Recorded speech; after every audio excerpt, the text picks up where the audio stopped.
Hour 2 Overdrive continues, brought to you by FanDuel, bringing you everything from the opening line of the final score. Bryan Hayes, the O-Dog, Jeff O'Neill, Jason Strudwick with us. Got Chris Johnston coming up here in a moment. Noodles down in New York calling the final game of the Ottawa Senators season, or final game for the Rangers. I think Ottawa's got 2 left. But I saw earlier today they've called up a couple of guys. They're going to have a couple guys in the lineup who are heavyweights because Rempe's playing tonight. Is that really necessary? I mean, I love the idea because you don't want to be pushed around, and they got Rempe. But do they really think Rempe's going to be looking to beat the hell out of somebody on the Sens? Like, this is kind of, if you don't need it, why? I just don't understand the reasoning. Like, I love tough hockey. I love Rempe. I love the fighting being back. But I just kind of raise the question of why right now. Why bother? Why bother? No The season's kidding. over.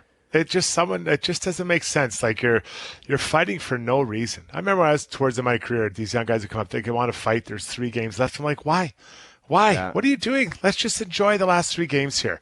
None of us has to get It's a like black being, eye. it's like being down 7-0 in the third period. Guys start picking it up and trying, looking for cookies. It's like, actually, the competition element of the game is over. That's so you right. can go screw yourself. Yeah. Just wrap it up. Just get through this. Wrap Like, it come up. on. Nobody hurt. Yeah. Even take exactly. out your star players. Like, just, it's over. Get it over with. Yeah, I get the impression that what teams are more concerned about with Rempe is the hits he's been throwing. Dude, it's the Ottawa Senators. There's no juice. There's no. They're out of the playoffs. If it was the Islanders coming in there and the President's Trophy was at stake with them, then you got a circus on your hands. This is not a circus situation. Not at all. And maybe not nothing, at all. and don't get me wrong, maybe nothing happens. Like maybe they just go out and play and it's over. But I was reading it this morning, and I know people in New York were picking up on it, and I think the media in Ottawa was as well. Like, okay, Rempe's in. Rempe's playing. Yeah. Laviolette said the last time he was in the lineup, which he's been playing, I believe, recently, that he liked his energy, liked that line. Rempe may play in the playoffs. The Rangers are playing for the playoffs, and they're also playing for the President's Trophy tonight. But Ottawa is in a position like other teams when the Rangers have this reputation now because of Rempe that all hell could break loose. The idea is out there where you don't want one guy to just bully you and be knocking guys out of a game. You got to be able to stand up for yourself. I just don't think that would present itself tonight. No, he's not going to be juiced up. So 2 things. Number 1, when you play against a guy like Rempe or Scott Stevens or Brian Marshman, you need to know where they are on the ice all the time. That's just common sense, Strud. You You just have to know. But guys, that seems to be being hit. You shouldn't be surprised. Like when I played against the Devils and Scott Stevens on the ice, I was so happy to dump it in. I don't want to get run across the ice destroyed by Scott Stevens. It's not an issue at all. So to me, that's a big thing. Got to know where he is on the ice. Then as far as the playoffs and Rempe, I love his energy. I love what he brings. But if I am on a team opposing him, I don't mind that he's in the lineup because I can see him coming from a mile away, and he's probably not going to score against me. So it's one less guy I have to worry about on the ice. Because what is he going to play in the playoffs? Is he going to get 7 minutes? Maybe 8 minutes? I used to hate Strud when guys would cut across the blue line. I'm like, he's out there. You know what he does to people. All you're doing is just dropping off free Cialis for him if you do that crazy. Because he's going to kill you and get all horned up and fired up. And he takes over the game. It's like, stop doing that. It changes it. And Scott Niedermayer used to feed him over to him, and all of a sudden Stevens come over. And that one hit of Stevens on Lindros, that was everyone says it was, or they've seen them, but that was literally a car accident. Like the strength, the power of those 2 guys. So listen, I sometimes you get caught unaware, but you need to know as soon as you get on the ice, who am I playing against? Okay, who has been out recently? Who might come out now? Like those are all things you have to think about when you hit the ice. But again, for the playoffs, he could play, not play. I'd rather he play. He's a 4th line guy. I agree with you. And that's not a big deal. And Rempe is not Scott Stevens, like as you guys know. No. Stevens crushed people, but he was the captain. He was an unbelievable player. Rempe is a 4th line guy that brings energy. He hits. But if you're losing sleep over what the 4th line's going to do, you're in big trouble to begin with. So I'm not sure where Rempe fits in, but he's playing. And from Ottawa's standpoint, it's an interesting question because it's just been a horrendous season Like there's nothing positive about it. I'm sure you could find certain things, players, how they've looked, Pinto in the second half when he returned. But I'm sorry, the Pinto story of the year is that he was suspended for 41 games. Like nothing is going to overcome that. And the injuries and the losing and the coach being fired. It's just been miserable. Yet, if you're Brady Tkachuk, if you're the players on that team, sure, you guys have played on bad teams. You can't just quit because it's game 81. No. Nor do you want to get bullied around. No, but I just you think have at this to show time up. Of you have to show up. But at this time of the year, the animosity, I don't know. Maybe there will be some juice because if the Rangers win, they win the President's Cup. But I think that would be like scoreboard juice, not like I'm going to go out there and dummy somebody. Yes. I'm glad you said President's Cup because I did that on Trade Center. I said the President's Cup instead of the President's Trophy, and I got chirped for that. Did you get an email about that from a certain someone? No, I didn't get an email.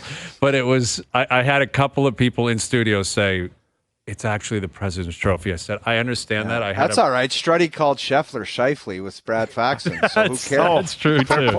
So it's all good, man. We all make mistakes and we all come together. We all do. Yeah. The only guy that never makes a mistake because he runs every day is Chris Johnston. And running, it soothes the mind. It does soothe it, but it's one of the hardest things to get it where it's just like you go out of your house and there's like, you get through that first 10 minutes where it's like no issue. Mm-hmm. I find I'm chugging along and the quit demons climb on my shoulder and they say, you're close to your house. You're close to your house. Pack it in. Right. How often do you listen to them and say, good point? Good point, quit demons. The quit demons are dangerous, man. Yeah. Because they get up there and they're holding sour keys and beers. And they're like, cut this crap out. Yeah. But I never quit. But sometimes you get to like 4.5K and you just crap out. And I'm like, I've done 5K like 10 times. I shouldn't be at this point. Right. It's hard to get really good. It is. And you got to do it every day for a long period of time for it to become routine. Here's Chris Johnston, our TSN Hockey Insider, joining us here on the Maple Toyota Hotline. What's happening, CJ? Man, I feel like O-Dog's coming for me a little bit here. Yeah. He wants your belt. He wants your belt of running every single day. CJ, give me the timeline of when 5K becomes, I'm not going to say a cakewalk because it's good exercise, but when is it like, okay, I need to jack it up from 5K? Have you been going ever longer than 5K, or is that kind of like your max? Dude, 5K is the max right now. Like the quit demons show up in the first K. I mean, you're not too far away. Then just keep doing it. It will become very easy. I mean, 5K, it'll be like you won't even think about it if you just keep going. How long does it take you to do 5K? You tell me your time, and then I'll tell you mine, and I'll be honest. Anywhere like 24 to 26 minutes. Ooh. That seems like a really impressive time. I hover around 5 a kilometer, sometimes a little more. Yeah. Well, okay. See, that's impressive, though. You run every single day. That's what we're saying. Like, that's what CJ does. So, okay. All right, CJ, you're down in Arizona. You're running that heat. It's a dry heat, though, right? So it must be fun. Like, that matters. It is a dry. Actually, it did matter today. It was nice. It was not as, it gets pretty soupy in our part of the world when it gets hot because of how humid it is. But, yeah. I had a nice run this morning. It was good. Okay, good stuff. We'll get to that, momentarily here, what's going on with Arizona and Salt Lake. But obviously back home, everyone's buzzing about Keith's comments. Do we have his comments from Saturday night, the distraction stuff? Let me play this, and we'll get your take on it, CJ. Mm-hmm.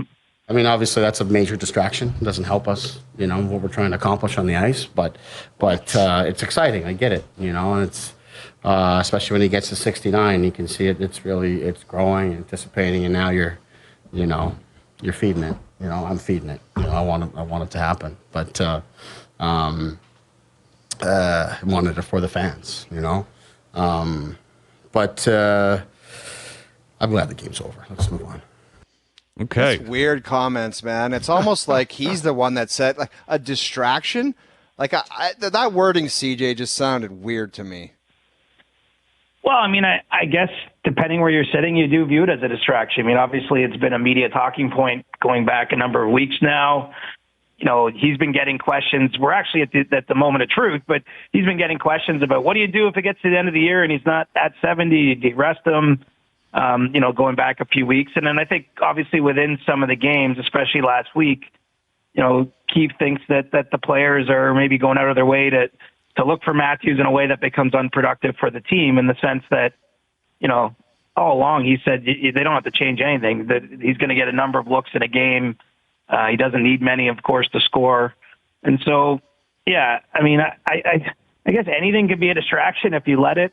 I mean, to me, it's been exciting. It's been something to keep an eye on in a season where, the standings themselves have kind of been in place for quite some time here. And, Auston's held up his end of the bargain. He scored in the last 8 games. That's only the second time in his NHL career he's done that. And so he's putting the puck in the net every night, which gives us all a reason to keep talking about whether it's going to happen or not. Yeah, to me, I think this is actually a shield and can be a real positive for Keefe. And I'm not sure why he wouldn't embrace that, because he's going to be asked about something. So if he would prefer to talk about their playoff history, people will ask him about that. If he wants to be asked about Samsonov really struggling the last 2 games, like really struggling, people will ask him that. If I'm Keefe, I'm saying let's talk 70 every single second of this scrum, and then let me leave. I think it's a huge positive for him and the team, because it's nothing but a great story that the fans are loving and engaged in. And I understand his priority is to prepare them for the playoffs. His priority is to win games. That's why Sheldon Keefe's there, not to get Auston Matthews 70 individually. I totally understand that. And I think, in my interpretation of that comment, was his team distracted and maybe cheating to try to get him his cookie. That's kind of how I read it, as opposed to you people are distracting us. I didn't read it that way necessarily. But I don't know why he doesn't spin this and just say, let's do 10 minutes a day on 70, and I can get out of here, so you're not going to poke and prod at other stories that will be waiting for them as of Thursday morning. I mean, it's a great point. I hadn't thought of it in those terms, but the one thing I've always thought about working in this market around the Leafs, for a number of years, is there is always going to be a story, and some of them are more real than others, some of them are more important than others. But at any given moment, we're going to be leaning in, and you got to fill a lot of airtime Monday to Friday on something to do with the team. That the interest level is there from, a pretty monster fan base. And so I'm with you when it comes along into one of these moments where, I don't see how you can see this as anything but a positive. Matthews is on the verge of doing something we haven't seen in 30 years. It's something that the generation before him never even imagined. Ovechkin, Stamkos, whoever you think the best goal scorers of the sort of previous generation before Matthews never got close to touching this number. And, Auston has just continued to score no matter, whether we call it a distraction or not. Obviously, he's getting asked about it every night. And a lot of his teammates and opponents are as well. So, I don't see big picture how it's a bad thing. We could be digging in on these injuries, or as you mentioned, Samsonov's play the last couple games has given some pause. But, those sort of storylines probably haven't got as much oxygen as they might otherwise, because, between Matthews chasing 70 and then Nylander is probably a bit of a side dish, but, he's got a chance at 100, and it's, something for the fans and the media to focus on. CJ, you're down in Arizona. Let's shift over to that. So what is your sense? Why is it now? In my opinion, there's been a lot of things that have happened in this franchise where I thought maybe this is the time to move, or this is the time to move. So why now? Why is this the time? It seems like the team will leave Arizona for apparently greener pastures. I think that the best way to dig into that, Struddy, is, you go back last May was when they had the vote in Tempe, where, the Coyotes in the NHL, I think, seemed pretty optimistic that would go in their favor. And, by now maybe there'd be shovels in the ground, or certainly at least progress towards an arena made. But that got turned down in May. And I don't think at that point in time there was enough time to quickly, pivot into another direction. And here we are, nearly a year later, and they're really no closer to getting an arena. I know that there's, an idea of bidding for a piece of land, but there's no guarantee that A, they get that land, and B, there's a lot that has to be done before there's a rink. And, now we've seen a second season played out in Mullet Arena, and, really hasn't been a positive experience for the people on the ground that have to work out of that every day. It's not, just not an NHL caliber building, obviously. And you're looking at 3 more years anyway, if they didn't move the team before there's the possibility of an NHL facility. And so I think it's sort of the cumulative weight of all those things. It's brought the NHL to the point where they would make this decision. And then, you also have the fact that Ryan Smith in Salt Lake City has kind of come onto the scene in the last year or two in terms of establishing a relationship with Gary Bettman, and has given them really a pretty clear option and a clean option to make this happen. So I think that the timing is on both ends. It's just becoming untenable, quite frankly, for the Coyotes players and staff. I think it's been a very difficult work environment, and they have another option that's pretty seamless here. And I'm with you. It does seem as though, at some point in the next few days, this will be wrapped up and will be official. And if that's the case, then the Coyotes got one more game on their schedule Wednesday, and that's it for this version of the franchise. Yeah, it's pretty wild how rapidly it's happened here, considering it's been a story that's been hanging over the league for a long, long time. And then news breaks early last week, give or take, and by the end of this weekend, it's likely that they're out and they're on their way to Salt Lake City. With Chris Johnston, our TSN Hockey Insider. Sounds like McDavid will return tonight. That would make us presume that he's over whatever he was dealing with. Injury chatter this time of year, like how much of your job is checking in to see what's going on with Bobby McMahon, what's up with Max Domi, what was going on with McDavid, and how difficult can it be to get answers, because we're getting real close to, upper body, lower body, don't ask me again. Yeah, we're getting somewhere on the body, but I'm not telling you where, basically, at this point of the year. And we know coaches are not beyond fibbing with the media or maybe misdirecting when once you get into that playoff atmosphere. What about gambling, CJ? Does gambling have anything to do with those type of updates?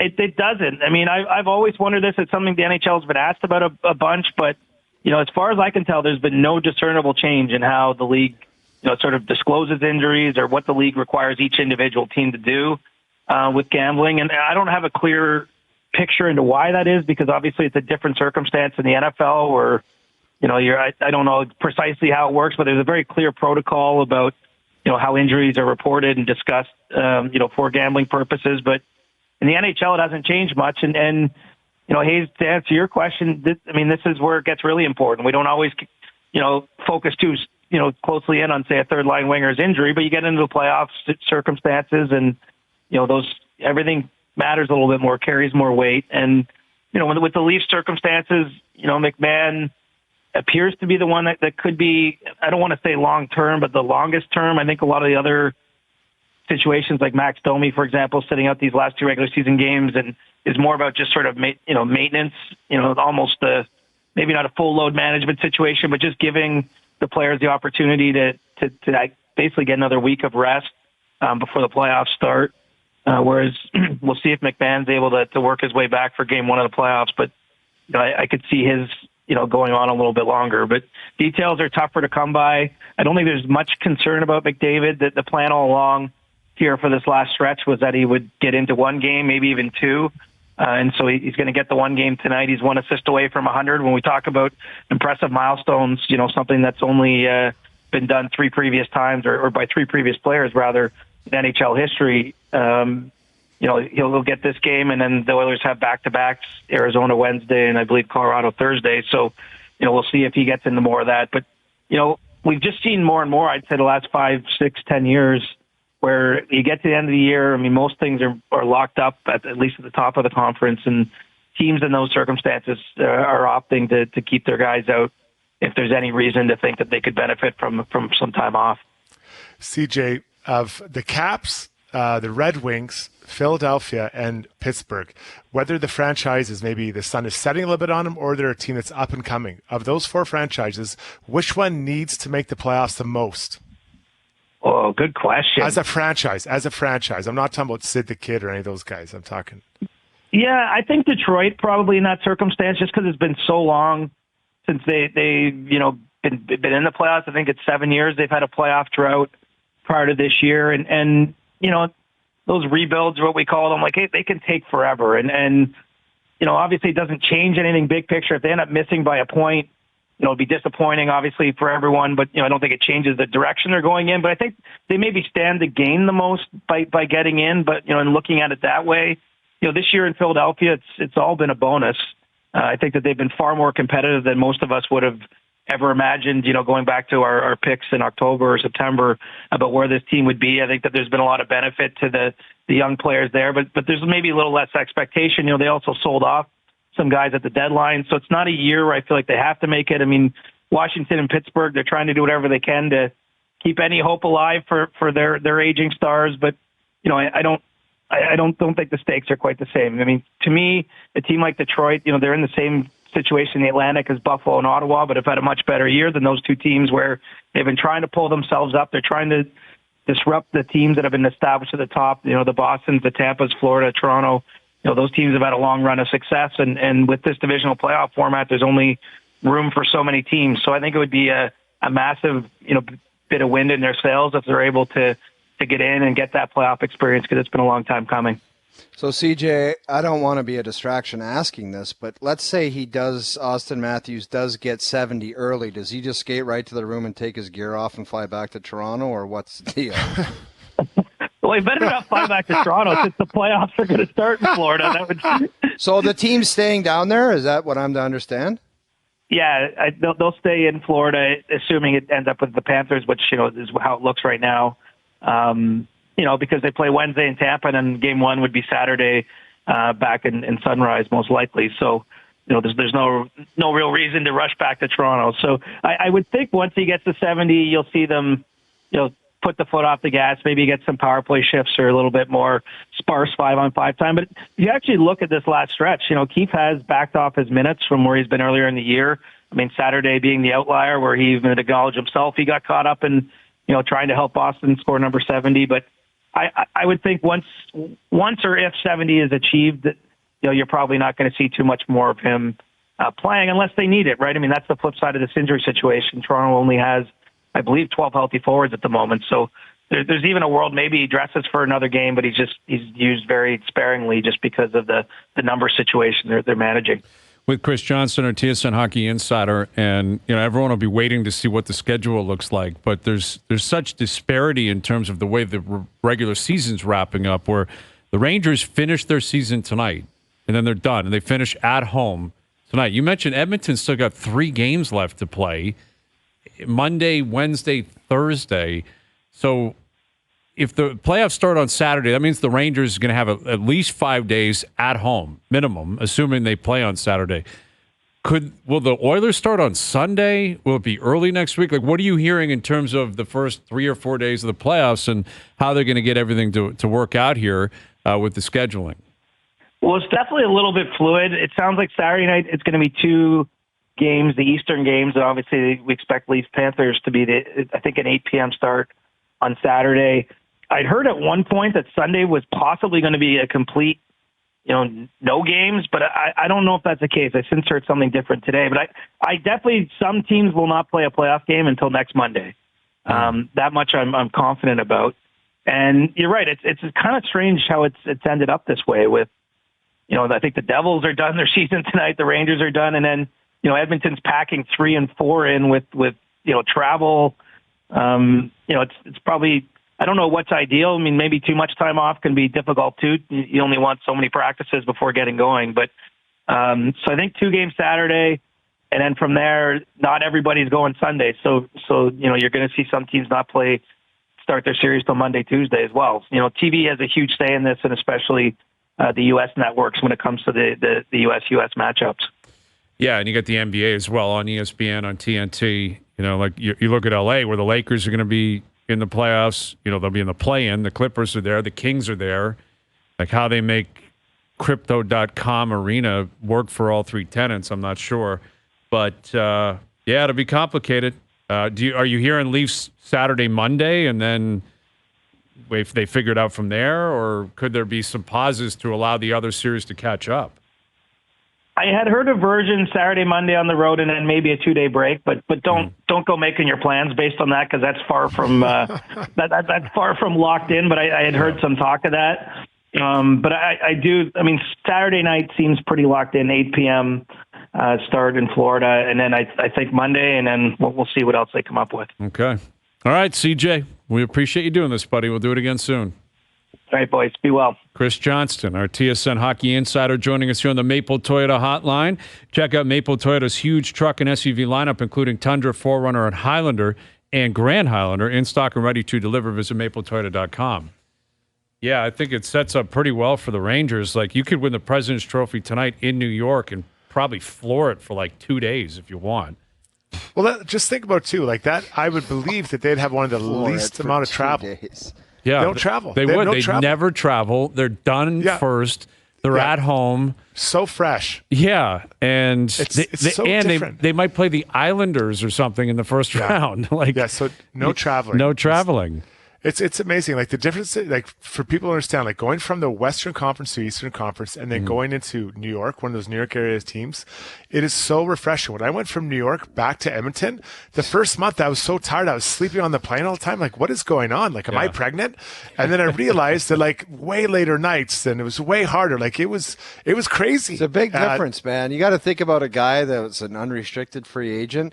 And if he's obviously aware of that, Struddy, as something that could be, obviously the money's important, but if you could change your lifestyle in that aspect, well, like, why wouldn't you do it? Well, think about, like, if you play an afternoon game, let's say you're in Philadelphia, play at 12 o'clock in Philadelphia on a Sunday. You're having dinner with your family. Yeah, you're having dinner with your family, and then Monday's a day off. It's almost like a day and a half off. Whereas if you have, let's say, you're like the Oilers, use them, you play in wherever, Denver, that's a 2.5, 3 hour flight. You don't usually play afternoon games. So you get home quite late. So now you're sleeping the next day. You feel like a bag of tools, and then you got to kind of try to get going with the family again. Like it's so much easier in the East. And I do believe there is an advantage. It doesn't always show in the Stanley Cup Finals, but I think it does make a difference for those Eastern teams. Yeah. No, I'm sure it does, and I'm curious if they celebrate the President's Trophy, like if he's sending out a bad vibe if you party after winning that, with the playoffs forthcoming. I don't know if that's something that I don't think I've ever heard of that. Like a big team party after the President's Trophy. Well, I'm not sure they do either. That's a good point. Partying has just become a pain in the ass. It's just big game. They all bring their video games over and play a gaming party. And they all play the Halo or something. The headsets in their own individual room. Yeah, you can drink Diet Dr. Pepper. Yeah, I think you're right, Struddy. I think you're right. But, I mean, listen, New York, I guess it'll be buzzing tonight. Noodles is in the house. I'm sure Noodles will find out what's going on down there. Oh, he loves it. Maybe John Sterling will be there, the voice of the Yankees, who retired today out of nowhere. Maybe he didn't get through customs, and they're like, all right, you have to retire. What do you think happened? You think he wanted to get to 5,000 or whatever, or did somebody give him the tap and say, that's enough? I don't know. I'm curious if it's some combination of that, something going on maybe with his personal health. Like, he's not a young man. I think he's in his 80s, I believe. Because, he's hit 5,000 games, but I feel like he had that like a while ago. He's at like 5,300 or something now. I could be wrong on that. Maybe that's including playoff games. But it's just a weird thing. You're 2 weeks into the season, they're 12-4, and John Sterling's retiring as the longtime radio voice of the Yankees. Feels like there's more. Dude's to 85, man. Yeah, no, he's not young. He's not very abrupt. Young. It's a very abrupt. But it's very ending. abrupt. Yeah, very, very abrupt. But shout out on a great career. There you go, John Sterling. All right, we've got Ryan Dempster coming up. His take on the Jays over the weekend. Again, over the weekend, people freaking, lineup changes after a guy gets hot, has a couple of big home runs. It's pathetic. It's just what they do and how they operate. I find it very interesting, the guy now that has sparked this, though. And that would, of course, be Dalton Varsho. That no kidding. Everyone was trying to run him out of town, and now all of a sudden, this speaks to why aren't you playing him? Why aren't you playing Varsho? Meanwhile, last year it was like, can you take him out? I don't care what the analytics say. Get him out of the lineup. But that's how much people despise the way that the Jays operate here and how they feel about Schneider's antics in this, Atkins, the front office, the analytics crew, the whole thing. So Dempster on that more. And I think some Strutter Dud in an hour. I figured we'd mix in a Strutter Dud. Got right? I think we set it to I'm going to preheat my oven right now. 450. Get the apron on. Put your apron on, guys.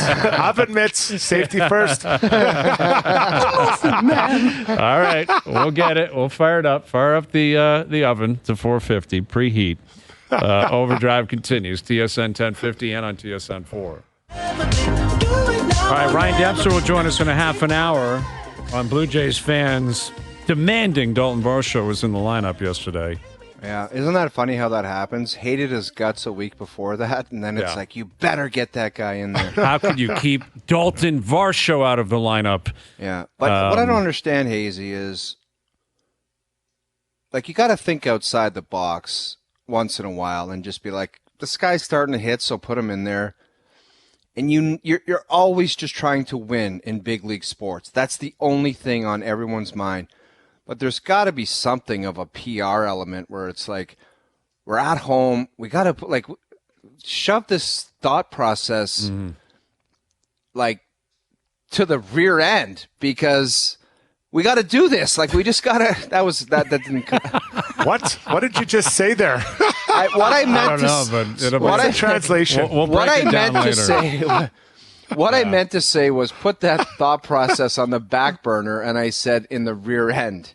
Yeah. But anyway. Let's not do that. No, I'll say this. I think what our friend O-Dog's trying to say is that sometimes you have to go with someone who's feeling it. And I never understood in any sport a coach who sees someone who maybe you're not expecting some kind of production from, and you don't give them a chance to keep going. Especially when you're looking for a spark, right? Whether it's Struddy, how many times you see a kid come up and score 2 goals, and then it's like you're going back down to the minors tomorrow. It's like, don't you want to at least let him play one more game? Just reward them for the effort, right? Or even let's say there's a line who has a good, maybe they're the third or fourth line, and they have a good first few shifts, and their other lines aren't going. And I get there's a little bit longer, opportunity for those other guys to go, but when the third or fourth line's buzzing, give them the ice time. Maybe it's their night tonight. And it just goes to show you, people making those decisions are not on the bench. They're above, and they're way above. Yeah, and I don't even want to believe that. I don't even want to believe that. I hear you, but I don't want to believe it. It is the truth, and there is no awareness. You're right. Like there's no element of how your fans may feel, and I get it. You can't operate with how are my fans going to deal with this, but it is a feel good story. It's about getting him going, right? And I think that case was made very accurately by a lot of people over the weekend that Varsho is a guy that has not found his footing here. He hits a home run on Friday. It's a grand slam on Saturday, and then you take him out. And the truth is, it's not as if there's a concern that the players will be thinking that you're flip-flopping your decisions. You control who is in the game, who's playing. The players don't know it. It's not like you announced before the series started. I mean, I don't believe they would. Hey, Varsh, you're out on Sunday, regardless of what happens the next 2 days. So it's not as if you're flip-flopping and you look like an amateur. They control it. And this is why we saw what we saw last year, Barrios to Kikuchi. That's why we saw it earlier this year with Davis Schneider in Houston. That's why we saw it with Varsho yesterday, because the computers have pumped out the numbers, and they have determined this is how it's going to operate. And John Schneider does not have the power to change it. I think it's very clear, right? He may see it that way. He may be aligned with it. I doubt it, but he might be. I just wish that was said once. Like, just somebody say that. Yes, I get the computer printout from Ross, and that's what I'm doing. I just wish that was plain as day and said to the fans and us. Yeah. But I will say one other thing. Brian Burke, famous comment. You start doing what the fans say, you'll be sitting with them. Well, and I understand that. And listen, but it is entertainment. Remember, now this is a long time ago. Remember when they were playing on, I think it was Victoria Day. I think it was May 2-4 at home in Vladdy. They sat him. And it was a sellout. It was a national holiday. Dome was open. Beautiful day. And Vladdy was on fire on that road trip. It was his coming out party. It was probably in 19, I guess. And they didn't play him. And it was like, guys, what are you doing? Like, how do you not realize the moment? And I get it. Sunday against Colorado is not like, wow, it's Dalton Varsho bobblehead day. You got to have him in the lineup. But it's not that you're doing what your fans want you to do. It's an understanding of, I think, the general perception of your team. And maybe you just need to explain it better. Well, but I think they're afraid to do that because no one wants to hear that answer. We got to do this. Yeah, but see, I said, let's park the fans to the side because I don't think the fans should be running the team. No, of course. But what I think you're looking for is that, the chance for the energy it creates. So when Varsho or Schneider or whoever make those plays that they did, or those hit those home runs that they did, it's exciting. The guys on the team that are like, wow, look at these guys are going. And it brings energy to a team that from a distance looks like they're starving for energy so far to start the year. So you're like, man, these guys are going. The guys want to see those guys do well. So if you're Springer, whoever, you're happy to see him do well because it's maybe contributions from somebody you haven't expected, either up to this point. So I think you reward those guys and give them a chance. And yeah, you know what? They might not succeed. That's fair.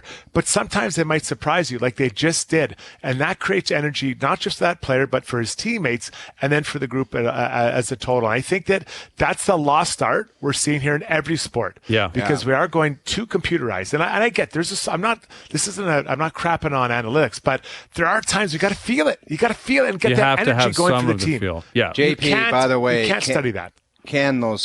That does not need to be ever resurfaced. You don't have to play that one Shut again. this thought process like to the rear end because we got to do this.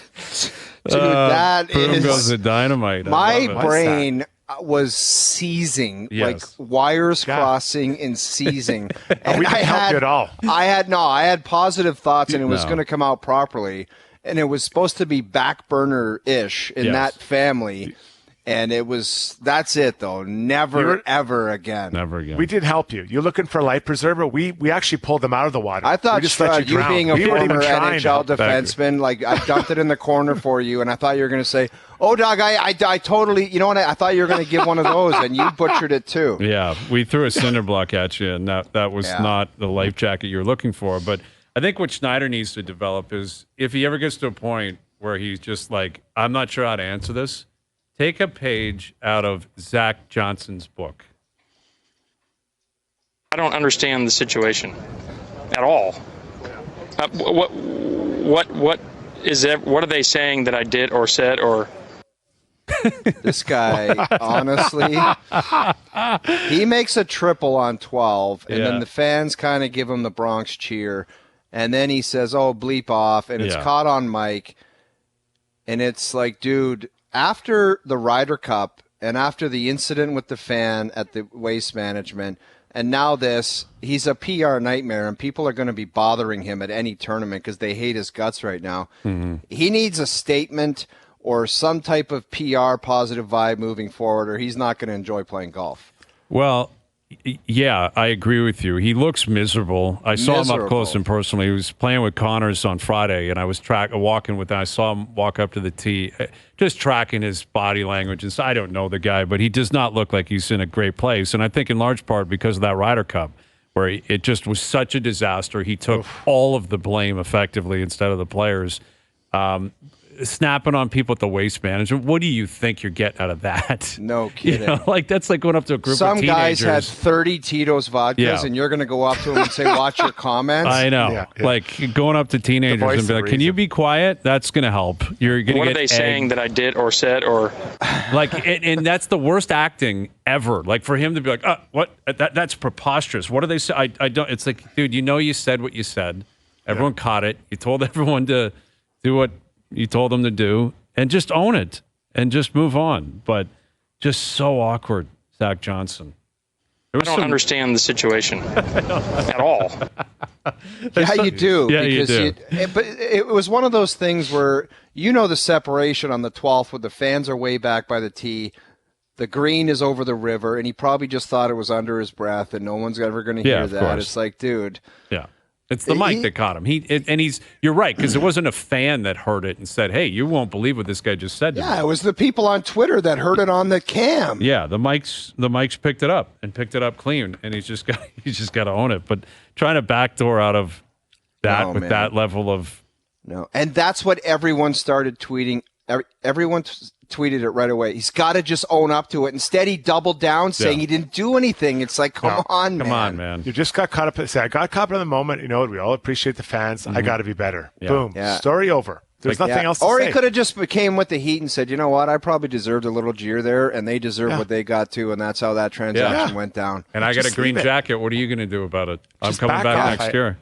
You're not going to win with the fans because there's way more of them and they're way more, they're louder. Or just something simple, like all the years I played at the Masters, I've never heard people cheer for a triple bogey or a double bogey, whatever he made. Mm-hmm. So they gave me a little jeer and they got one back. Yeah, and that's what they get. Did. Yeah, they over. sure did. He's like Shooter McGavin, though, right now. Like, that's who Zach Johnson is. He just constantly snapping on people. What are they saying that I did or said or... Didn't you say he was digging through a big cooler looking for waters and was just steamy? He couldn't find one. He was on some tee box and he popped two open. He didn't find what he wanted and he was really, really not happy about it.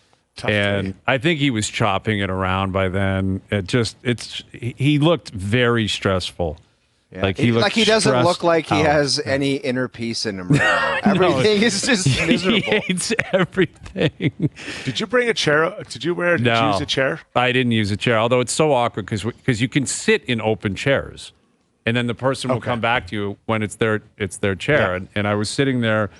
Lawrence was there, Tim was there, Golf Canada, Chantel and Jimmy were there, friends of the keg. Like they were down there. We were all kind of together walking around.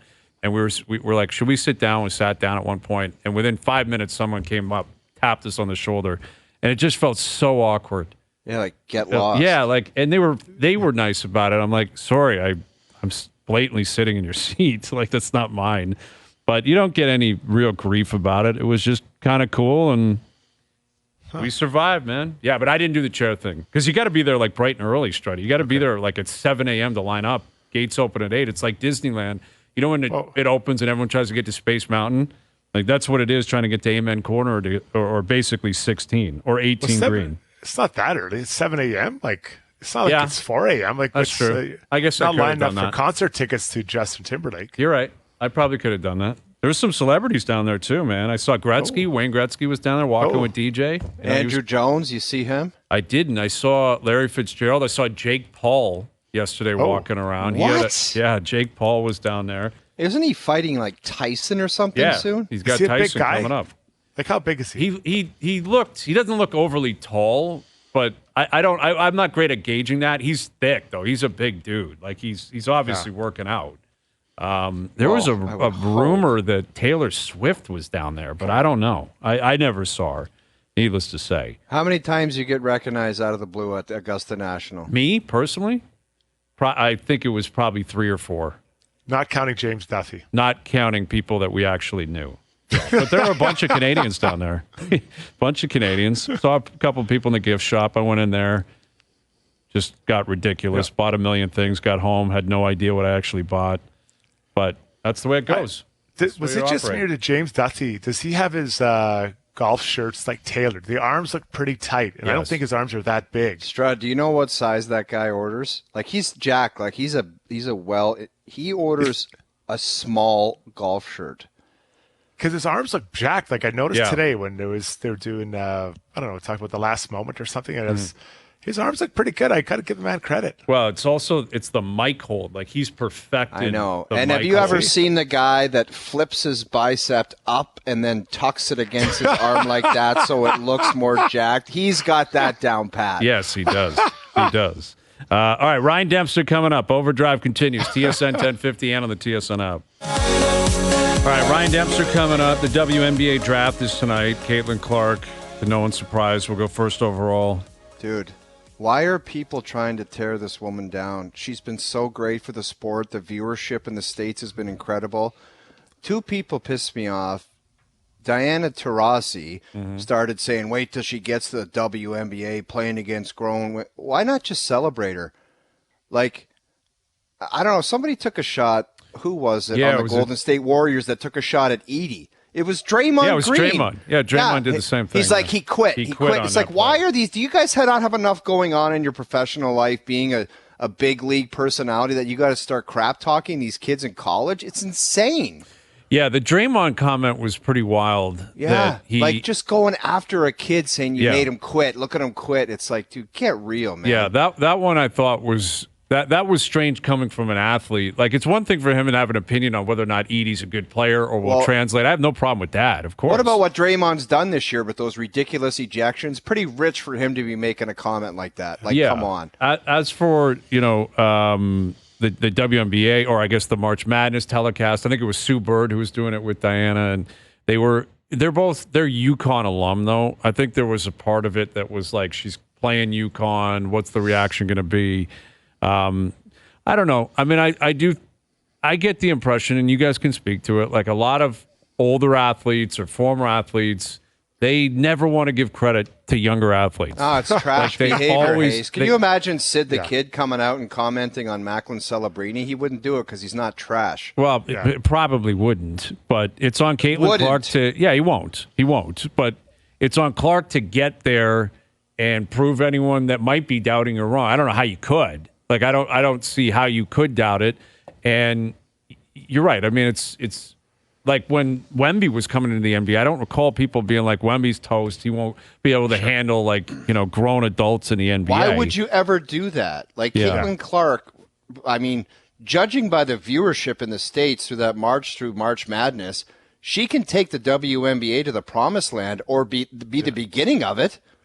100%. It's bringing a lot of eyes. She's going to bring a lot of eyes to that league. And they're going to start tearing her down? That's ridiculous. She's going to help the league grow. And I think I was reading today about the ticket prices already for her first season of games. They're going to be they've inflated already. So that's a positive thing for the league. So anyone associated with any league who has someone coming in who's going to help elevate that league, I think you got to help push that person up. Now we can say that. I don't think it'd be fair to say or unfair to say, well, player X has to work on this or he has to work on this. Like, I think just kind of maybe dissect their game a little bit about areas that maybe they could work on. What she might see when she arrives in the WNBA. She might want to work on this. Like, I think that's fair. But to attack her, I think, or to be a bit dismissive of her, I think that's a wrong approach for someone who's going to help bring money and dollars into that league. Yeah, I think. She is incredibly popular. We've never seen anything like it, really. And I'm curious how, the WNBA is going to react to it. But like you said, the tickets have been high. She's going to be televised nationally almost all the time. She's going to Indiana. And it's on her to continue to play and perform. But it is unique that she's stepping in there and is immediately the most popular player in terms of creating buzz. You don't really see that in other sports. But there are GMs, I guess, speaking anonymously, saying they trade their whole team to get her. And that may be the owners saying it, too, because there's going to be so many Clark jerseys sold, so much attention on her and her team. It's going to be crazy. Final hour coming up. Ryan Dempster will join us. Strud or dud. It is preheating. It's up at about 3:50. It'll be 4:50 by 6:30. My sheet is ready. Okay. Strud muffins coming up. Overdrive continues. TSN 1050, soon to be up on TSN 2.